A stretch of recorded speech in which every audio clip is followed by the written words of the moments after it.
भात उरला की आपण भात फ्राय करतो, पण त्यापेक्षा तुम्ही ही डिश बनवून बघा, तुम्हाला नक्की आवडेल. तर आपण ह्या ठिकाणी एक कोबी घेतलेला, कोबी एक वाटी घातलेला आहे. यामध्ये बटाटा किसलेला घातलेला आहे, गाजर, कांदा, सगळे मसाले घाला. बारीक रवा घातला आहे, 1 वाटी कॉर्नफ्लोअर घातलेलं आहे. बेसन, आले लसूण पेस्ट सगळे घालून एक मिक्स करा.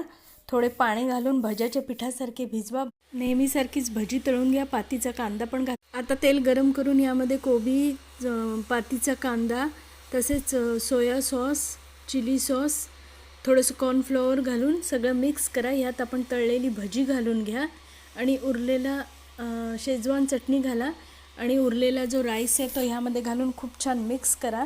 कोथिंबीर घाला, वर राहिलेली भजी घालून सर्व करा.